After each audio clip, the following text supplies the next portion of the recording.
revue de presse. Madame, Monsieur, bienvenue à la revue de presse spéciale, une production de MBF Média, bien évidemment, parcourant de fond en comble le tri-hebdomadaire d'Icalo, à la une, Stade d'Olembe, le scandale de trous, un vaste réseau de pillage fait main basse sur le matériel de construction, la police judiciaire enquête à la page 10 de ce journal. Toujours avec le tri-hebdomadaire d'Icalo, hygiène menstruelle, les jeunes filles sensibilisées sur les bonnes pratiques. À chaque célébration de la journée mondiale de l'hygiène menstruelle, l'association pour l'émancipation de la femme en partenariat avec l'association des femmes du port autonome de Kribi, l'association Zena et la délégation départementale des affaires sociales de l'Océan organisent une grande campagne de sensibilisation des jeunes filles sur les bonnes pratiques lors des règles, nous dit le tri-hebdomadaire d'Icalo.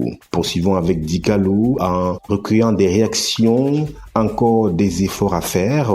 On parle justement du même sujet, de nombreuses lacunes, avoir une bonne hygiène. Il s'agit bien évidemment des bonnes pratiques en matière d'hygiène mensuelle. Robert Kona contre Cabral-Libby, l'affaire est loin d'être terminée, nous dit le tri-hebdomadaire d'Icalo. Les résolutions du deuxième congrès ordinaire du Parti camerounais pour la réconciliation nationale, le PCRN, convoqué par Cabral-Libby, ne semblent compter que pour du beurre aux yeux de Robert Kona. Il faut dire que les nouveaux développements compliquent encore la situation. C'est que la Cour d'appel de l'extrême nord à Maroua a enrôlé le dossier introduit par Robert Kona avec une cohorte d'avocats et soutenu par un nombre impressionnant d'élus locaux. On parle également des maires de Makak et de Matom, bien évidemment, pour demander la nullité des résolutions du premier congrès ordinaire du Parti camerounais pour la réconciliation nationale PCRN. Et comme si cela ne suffisait pas, un nouveau rebondissement dans le premier dossier introduit au tribunal de Kailé par Robert Kona, demandant l'annulation du congrès de 2019, eh bien, le tribunal a renvoyé l'affaire en délibéré le 19 juin prochain. Conséquence, les activités du PCRN version Cabral-Libby sont de facto suspendues en attendant la décision du tribunal.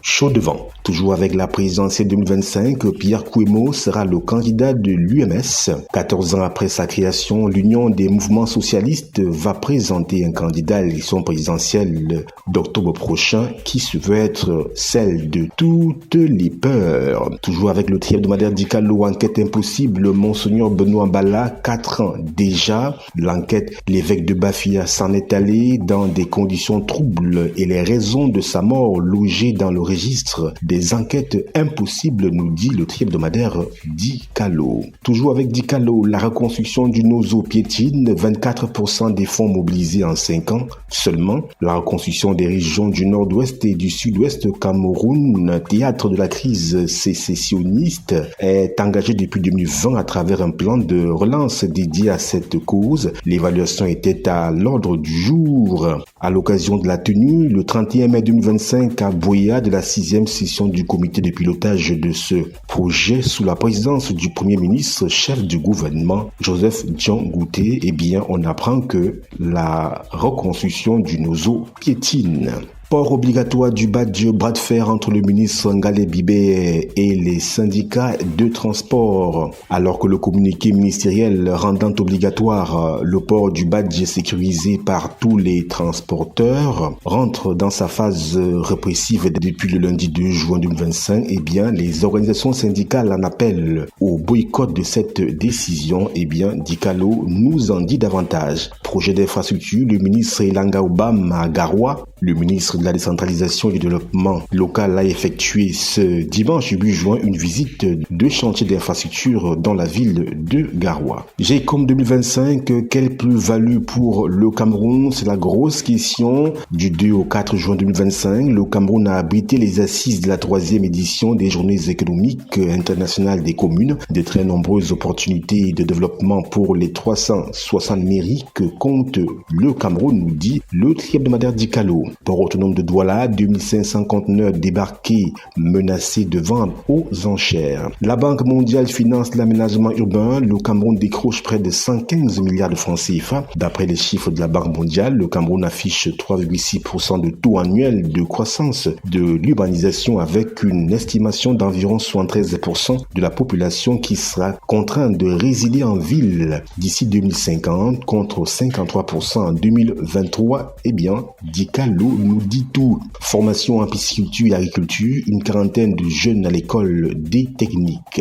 Journée mondiale sans tabac, plus de 66 000 personnes décèdent chaque année au Cameroun. Ces chiffres ont été rendus publics au cours d'un atelier d'imprégnation et de sensibilisation des hommes et femmes des médias par le réseau des médias africains pour la promotion de la santé et de l'environnement le vendredi 30 mai 2025. Lutte contre le tabagisme toujours, l'appel en faveur d'une loi nationale sur le contrôle du tabac. Judith Noël Tchekoumo, je cite, le gouvernement ne doit plus accorder de traitement préférentiel à l'industrie du tabac. On parle bien évidemment de cette situation avec un entretien avec la secrétaire nationale de la coalition anti-tabac dans les colonnes de Dikalo. Sport, Stade Olembi, on vole le matériel de construction. Un camion bourré de poteaux en acier destiné aux travaux de finition du complexe est saisi par des éléments des équipes d'intervention rapide des CIR. 2 bandits interpellés. L'enquête confiée à la direction régionale de la police judiciaire du centre serait sur les traces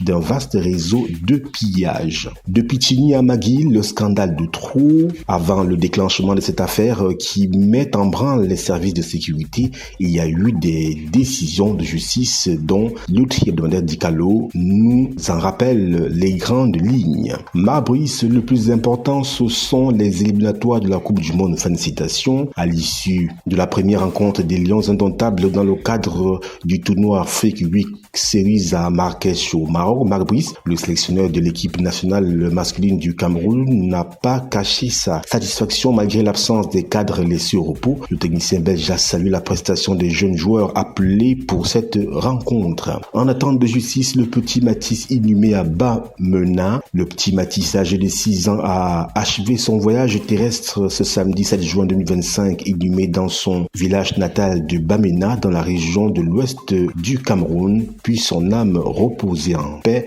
mais surtout que justice soit faite, nous dit Dikalo. À l'international, États-Unis, l'escalade se poursuit entre Donald Trump et Elon Musk. Rupture, le Rwanda annonce quitter la CEAC. Le Rwanda annonce quitter la communauté économique des États de l'Afrique centrale après le 26e sommet de l'organisation ce samedi 7 juin à Malabo. Kigali dénonce le fait de n'avoir pas pu en assurer la présidence tournante et déclare déplorer l'instrumentalisation de la CEAC par la République démocratique du Congo avec le soutien de certains États membres. Voilà, madame, monsieur, pour ce qui est de la revue spéciale, nous avons feuilleté ensemble de fond en comble le hebdomadaire Dikalo. Cette revue spéciale vous est offerte par MBF Media Productions. Nos programmes se poursuivent.